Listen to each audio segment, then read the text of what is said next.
So, my beloved reflections.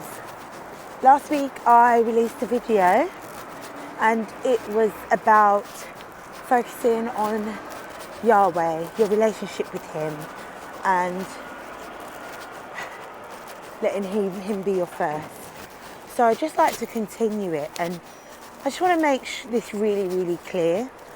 I actually have no regrets, and I understand why things happened, but I am also very cautious in what I'm prepared to commit to now, and who I'm prepared to commit to, and who I call friend. Now, people have said to me in the past that I'm a very literal person, that when people say things, they don't always mean what they say, and I agree with that. But for me, if you tell me something, I'm going to believe what you tell me. I'm not going to look for another meaning. Now, I think that's been one of the reasons I've always found the Bible very easy to accept, because I do not need to look for an interpretation. I just find understanding and put things into context of the time. Now, in that, over the years, I have had a lot of problems trying to find a place to fit in, as I said in the last video. And one of the things that I loved about churches that I'd been to, I believe with all good intention, people have wanted to fill that gap, to be that family that I did not have, to be that mother I did not have. And one of the things that was said a lot was, we are your family now. We are your mother now.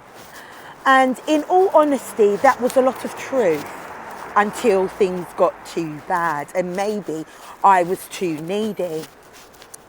And then you would soon see that that wasn't always the case.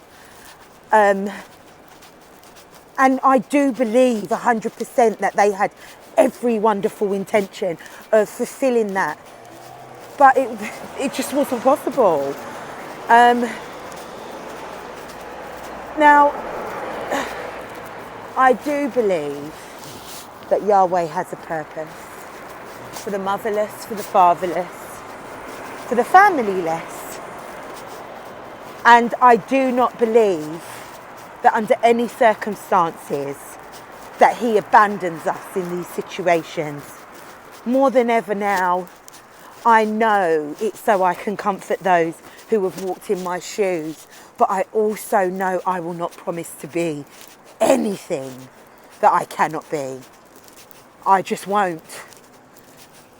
I just won't, because when you do not receive that, especially when you look to the church as a whole, for me, it's a problem. And then it can make you run away. And that is not what Yahweh intends. So I encourage you, to you who are looking and to you that are giving, do not offer vain words. Because when you are thirsty and lonely and broken, you drink those words up like they are life itself. And at times you do not look to the Spirit, you look to the face. And yes, it's all very well and good saying that, you know, it's all about him. But then what we need to remember is not everybody in their walk understands that. So I just encourage you today, confess your brokenness first to Yahweh. Confess your heart to him. He will hear you. And then in that, don't expect too much from people. Everybody has such well wishes and good intentions, but the road to hell is paved with good intentions.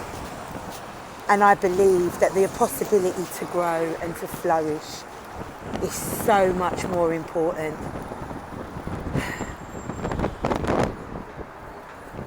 Be that smile for someone today. Be that hug for someone today. But remind them above all things that they have to look to Yah. Remind them above all things that relationship with Yahweh is the most important. Remind them that people will let them down.